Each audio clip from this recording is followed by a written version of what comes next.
The first sign that something was wrong came in the most ordinary way possible, folded into a white envelope with my name printed neatly across the front. It was my annual retirement statement, the kind of document I usually opened with a cup of tea after work, checked for any obvious errors, and then filed away with the quiet relief of a woman who had done her best to prepare for the future. My name is Bernice Achebe, and that was how I found out the man I trusted with my retirement had moved a large part of my savings into his own brother's failing startup. I had spent decades building that account. Every dollar in it represented an extra shift, a postponed vacation, a car I drove for 3 years longer than I wanted, a kitchen renovation I never did because retirement mattered more. So when I unfolded that statement and saw a significant portion of my portfolio invested in a company I had never heard of, I did not feel confusion first. I felt my stomach drop. The company name was Helix Bridge Systems, and beside it was an amount large enough to make me sit down. I read the line twice, then a third time, thinking maybe it was a mutual fund, maybe some kind of pooled investment with an unfamiliar name. But the more I looked, the worse it felt. I had never approved it. I had never discussed it. And when I searched the company online and found its founder, Camden Mallory, I stared at the screen for a long moment because Mallory was also my financial advisor's last name. My advisor, Rhett Mallory, had managed my retirement portfolio for nearly 5 years. I was 58 then, close enough to retirement that my money was supposed to be protected, not gambled. Rhett knew that. He had sat across from me in his downtown office more than once, nodding seriously while I explained that I was not trying to get rich. I wanted stability. I wanted enough to retire at 63 if my health held up and my work remained steady. I wanted to help my niece with college if I could, replace my aging roof, and stop waking up at 3 in the morning wondering whether I would still be working at 70. Rhett had built his whole pitch around being careful. He called himself conservative, client-centered, and transparent. He wore plain navy suits, kept family photos on his credenza, and spoke in a calm voice that made risk sound like something he would never let get near me. For years, I believed him. I had no reason not to. My statements had been steady. My meetings with him were brief but professional. He would show me charts, explain market conditions, and say things like, "Bernice, we are keeping you balanced. Nothing flashy." That is the point. I liked that. Flashy was exactly what I did not want. I worked as an operations manager for a regional medical supply company, which meant I spent my days solving practical problems and dealing with consequences when people made sloppy decisions. I respected people who were careful. I thought Rhett was one of them. That was why I did not immediately accuse him of fraud when I saw Helix Bridge Systems on my statement. I wanted to be fair, even though every instinct in me was screaming. It was possible, at least in theory, that Helix Bridge was part of a legitimate private placement or technology fund he had explained badly. It was possible I had signed something buried in a stack of paperwork without understanding it, although I was usually careful. It was possible the shared last name was a coincidence. Mallory was not the rarest name in the world, but by the time I found Helix Bridge's website, my hands were shaking. The site was glossy but thin. It promised a logistics platform for small manufacturers with phrases about predictive routing and supply chain resilience, but there were no major customer names, no clear product demonstration, and no financial details. Camden Mallory's photo was on the leadership page, smiling with the same narrow jaw and pale eyes Rhett had. Under the photo, the bio mentioned he had founded the company after leaving a larger software firm. It did not mention that his brother was a financial advisor. I called Rhett's office the next morning. His assistant said he was in meetings all day. I said I needed to speak with him urgently about my retirement account. She put me on hold, came back, and said he could call me Friday. It was Tuesday. I told her Friday was not acceptable. An hour later, Rhett called. His voice was smooth at first. "Bernice, I heard there was some concern about the statement." Some concern. As if I had noticed a typo. I asked him directly why my retirement fund contained an investment in Helix Bridge Systems.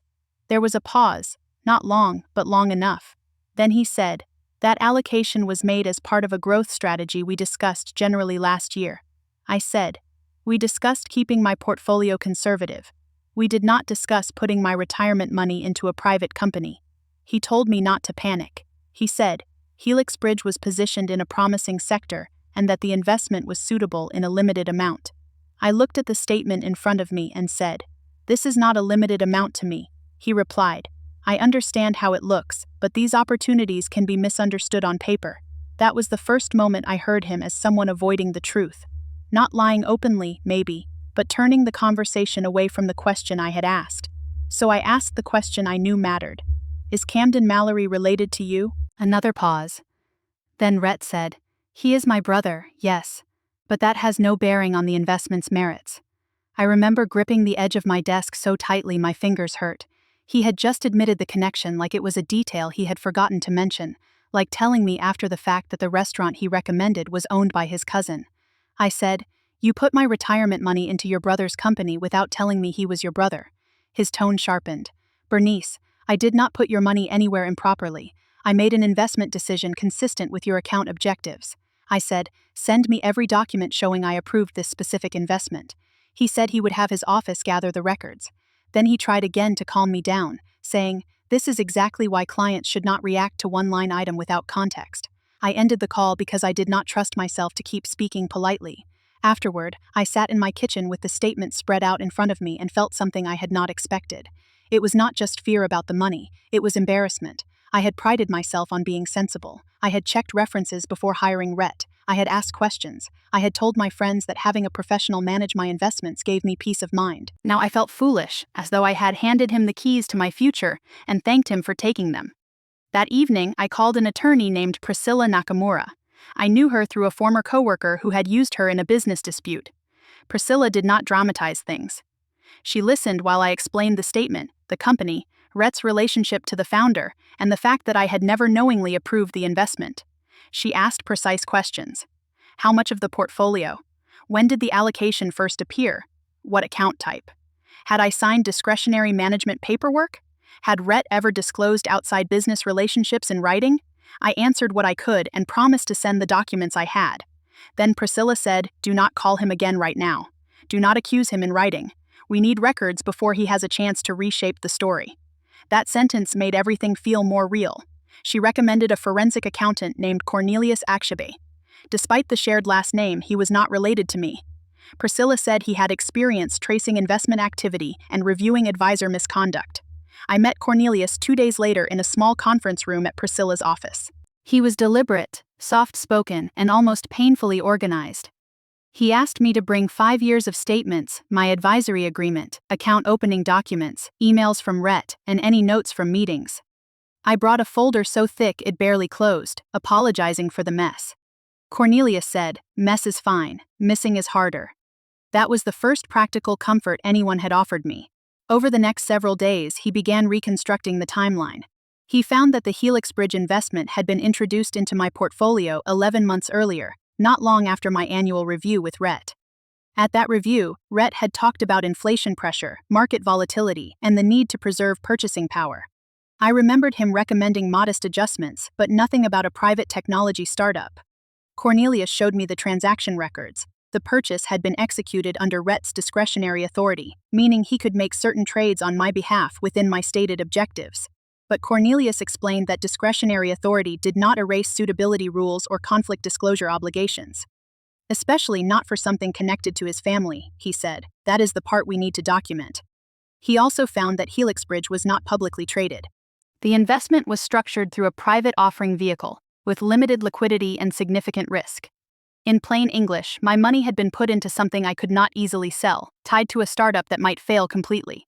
When Cornelius said that, my throat tightened. Retirement money is supposed to be numbers on paper until you need it, but suddenly those numbers became the years of my life they represented. I thought about the winter mornings I had driven to work in the dark, the promotions I fought for, the times I carried stress home and still reminded myself it was worth it because I was building security. Rhett had treated that security like fuel for his brother's emergency. Cornelius dug into Helix Bridge's business records through public filings, investor materials, vendor liens, and court databases.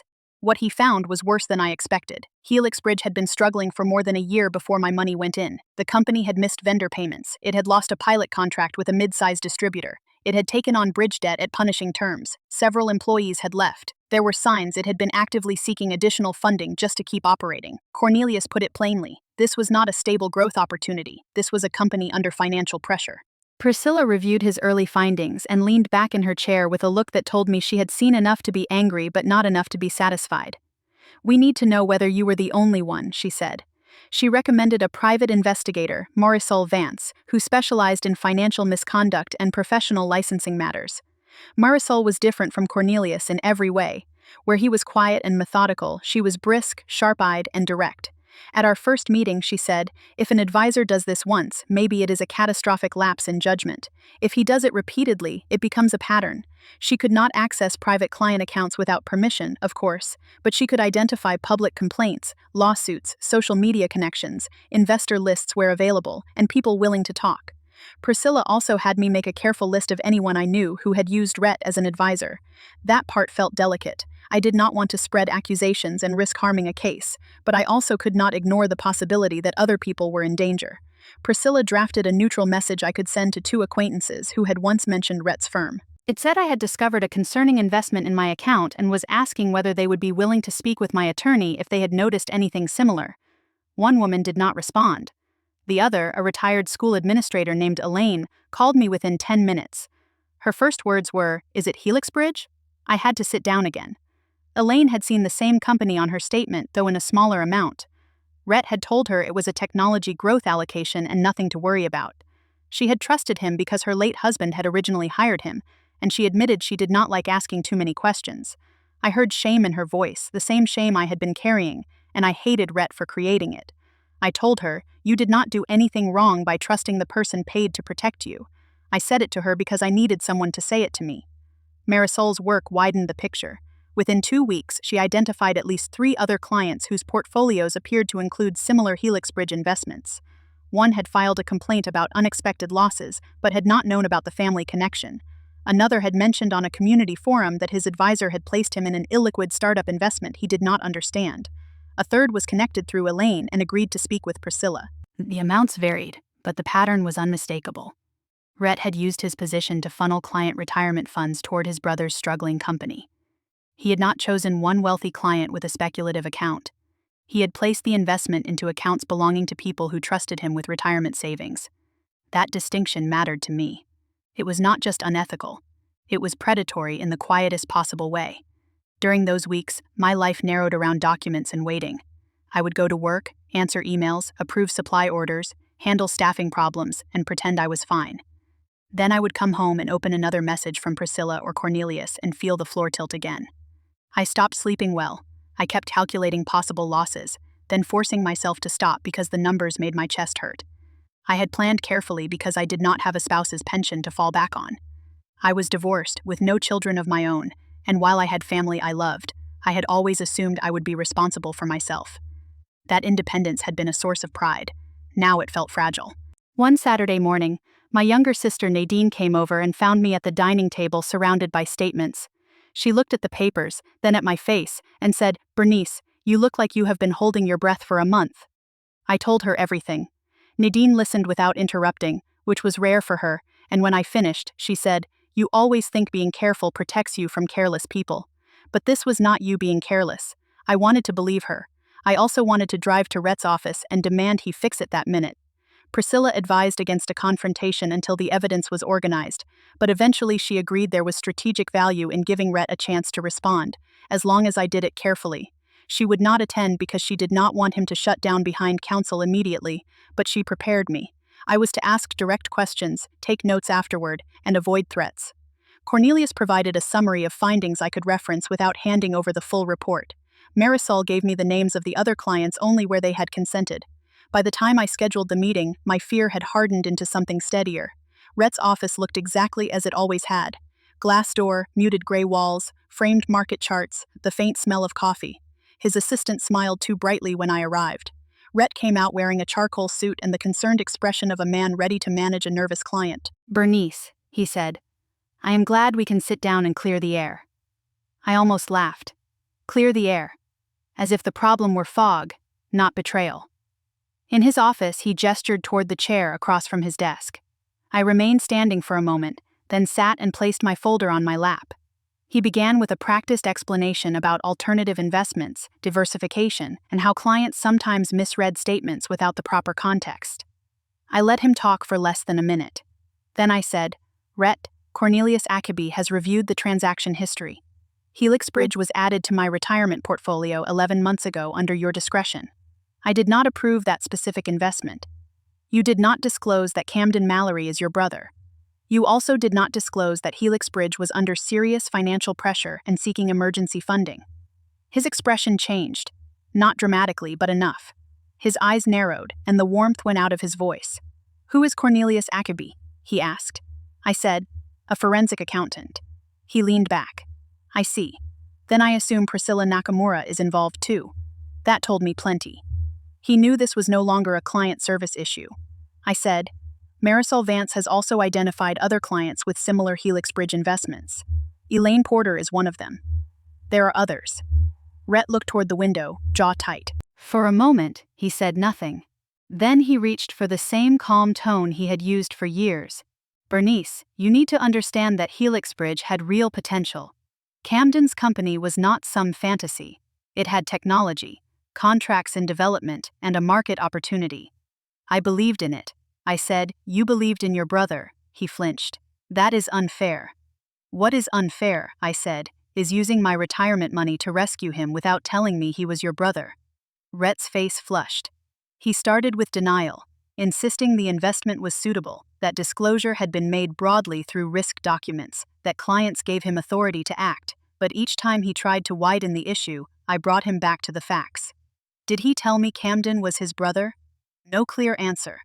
Did he tell me Helix Bridge was struggling to meet obligations? No clear answer. Did he place similar investments in other client accounts? He said he could not discuss other clients.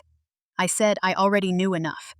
Finally, the careful language cracked. He rubbed both hands over his face and said, "My brother was under pressure. The company needed runway. I thought if it survived the next round, everyone would benefit. I convinced myself it was a legitimate opportunity because I did believe it could work." The word convinced stayed with me. He had not been confused. He had persuaded himself to ignore the conflict because the conflict served someone he loved. I said, "You used clients as your brother's funding source." He looked at me then, and for the first time I saw something like shame. "I should have disclosed more clearly," he said. I answered, "You should have asked. And when I said no, you should have accepted it." He had no response to that. I left his office shaking, not because I was unsure, but because certainty can be its own shock. For weeks I had wondered whether there was some explanation that would make the situation less ugly. There was not. Rhett had seen his brother's company failing, had access to client money, and had chosen to bridge that gap with our retirement savings. Maybe he told himself we would profit eventually. Maybe he thought he was helping everyone, but good intentions, if he even had them, did not change the fact that he hid the one detail that would have made any reasonable client question the recommendation. When I told Priscilla what he had said, she asked me to write it down immediately in as much detail as I could remember. I did. Time, place, exact phrases, his admission that Camden needed runway, his statement that he convinced himself it was legitimate. Priscilla then moved quickly. She filed a formal complaint with the State Financial Licensing Board, citing the undisclosed conflict of interest, unsuitable investment allocation, failure to obtain informed consent, and misuse of discretionary authority. She also prepared a civil claim seeking recovery of the improperly invested retirement funds and related losses. Cornelius finalized his forensic report, showing the timing of the investment, the risk profile mismatch, the lack of specific authorization, and the financial condition of Helix Bridge at the time my funds were directed there. Marisol compiled documentation of the broader pattern, including client interviews, public records, and connections between Rhett, Camden, and the investment vehicle. I had imagined that once we reported him, the situation would feel resolved. It did not. Legal processes move at their own pace, and the waiting was brutal. Rhett's firm initially tried to distance itself, suggesting he had acted within a gray area of discretionary management. Priscilla pushed back hard. She requested internal supervision records, compliance reviews, and all disclosures related to Helix Bridge. Suddenly, the firm became more cooperative. I suspect they realized the paper trail did not flatter them either. There were emails showing Rhett had promoted Helix Bridge internally as a unique opportunity. There were notes indicating compliance had asked about the family relationship, and Rhett had described Camden as a relative but minimized his own involvement.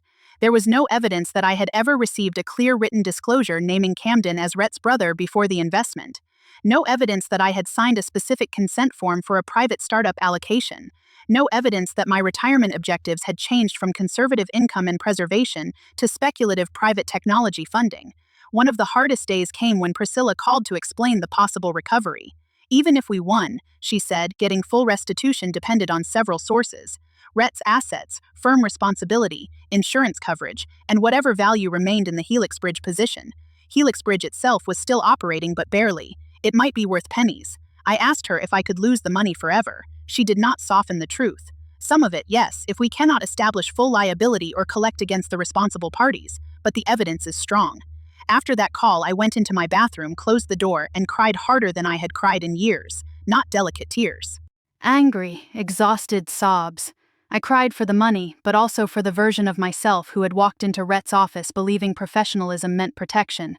Then I washed my face, went back to my desk, and sent Priscilla the additional tax records she had requested. That became my rhythm. Fall apart briefly, then continue. The licensing board investigation took several months. Investigators interviewed me, Elaine, and the other affected clients who agreed to participate. They asked careful questions about what Rhett had told us, what documents we received, how he described our investment objectives, and whether we understood Helix Bridge was connected to his brother. Each of us had a slightly different story, but the missing disclosure was the same. Elaine told them Rhett had reassured her that the investment was appropriate for widows needing moderate growth.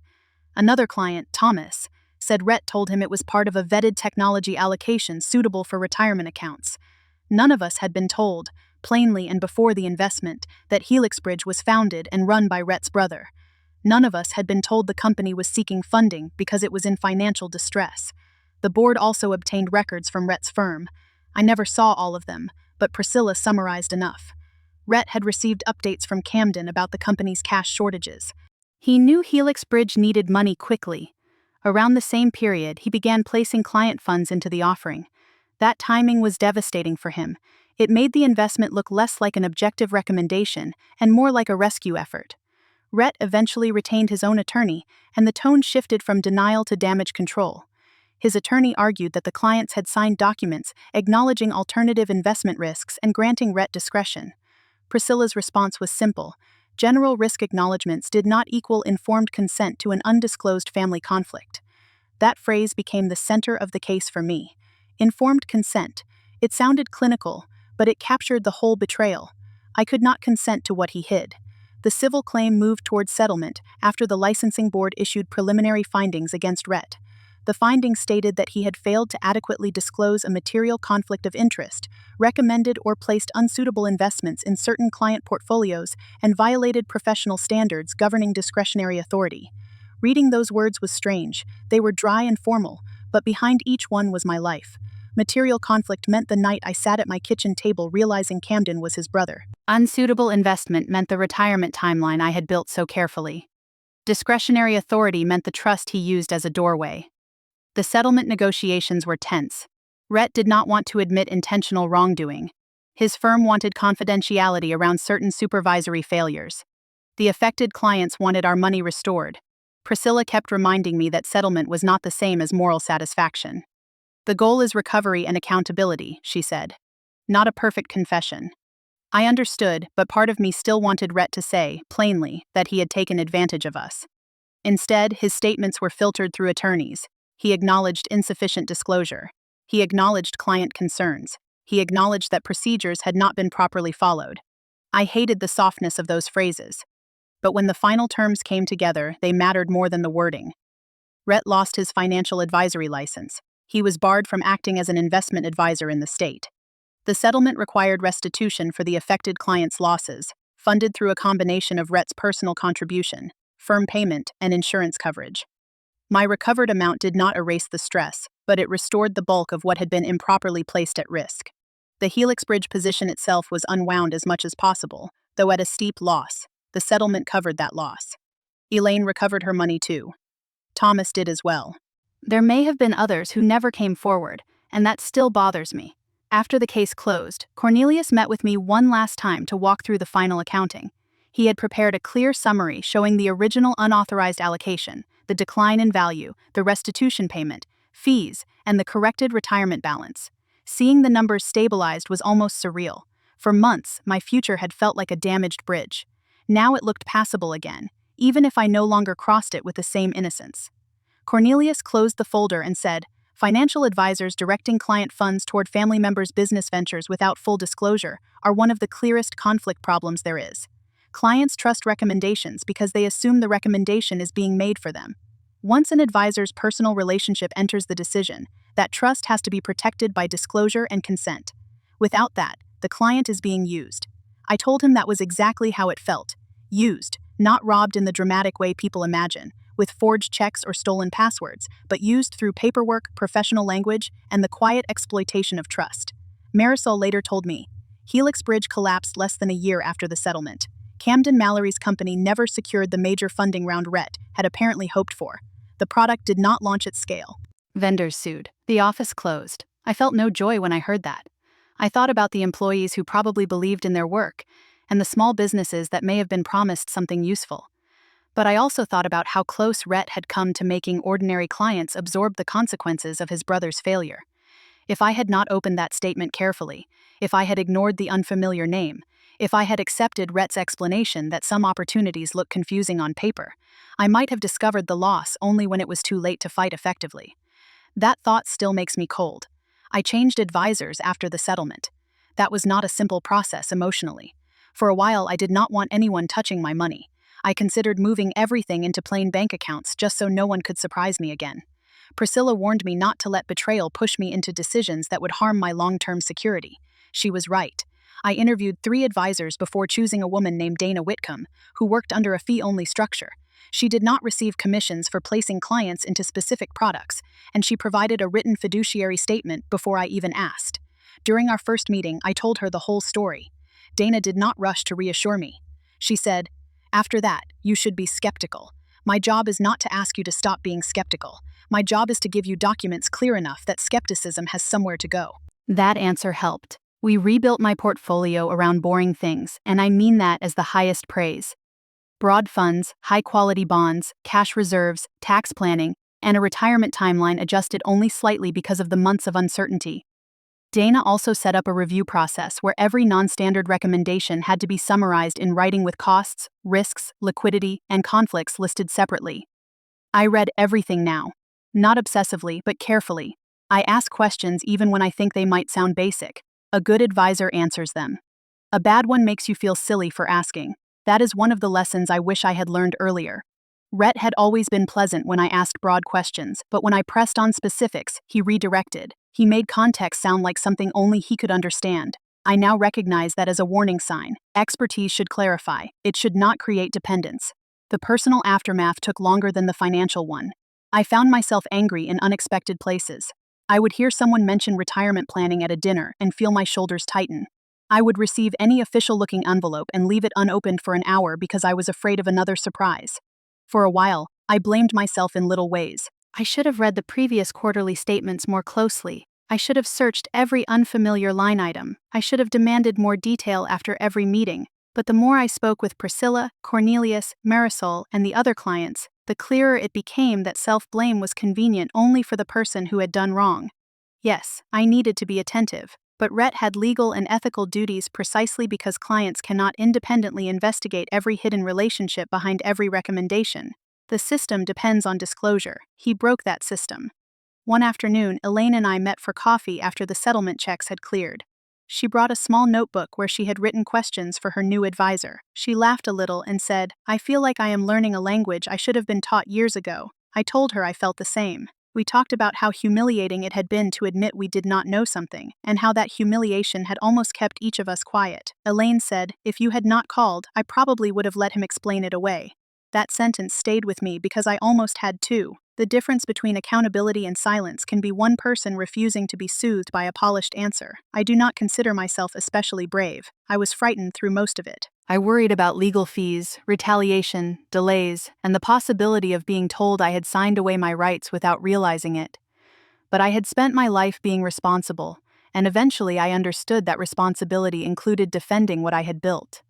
Not politely asking whether someone might consider returning it. Defending it. Rhett never contacted me personally after the settlement.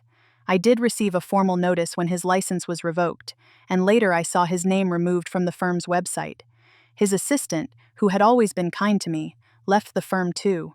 I sometimes wonder what Rhett tells people now. Maybe he says he made a compliance mistake. Maybe he says clients misunderstood. Maybe he says he believed in his brother too much. Whatever story he tells, I know what happened from my side of the desk. He had a duty to put my interests first. His brother needed money. Rhett chose his brother. Then he used my trust to make that choice easier. The folder with the original statement is still in my file cabinet. I keep it, not because I enjoy remembering, but because it reminds me how small the first clue was. One unfamiliar company name, one shared last name, one line item that did not fit. That was all. The damage could have been enormous, but the warning was quiet. I think that is true of many betrayals involving money. They do not always announce themselves with dramatic theft. Sometimes they arrive as a bland entry on a statement, wrapped in professional language, waiting for you to assume someone else has already checked it. I do not assume that anymore. I still plan to retire, though I pushed my target date back by about a year to rebuild my confidence and cash cushion. I am at peace with that. The delay bothers me less than the idea of having done nothing. My retirement will still be mine, and that matters. Rhett tried to turn my savings into a lifeline for his brother's failing company. He failed because records existed, because other clients were willing to speak, and because Priscilla, Cornelius, and Marisol knew how to turn suspicion into evidence. Most of all, he failed because I opened the envelope and refused to let him talk me out of what I could see. If you were in my place, what would you have done when your trusted advisor admitted the startup belonged to his own brother? Would you have confronted him right away, waited for the investigation, or gone straight to regulators?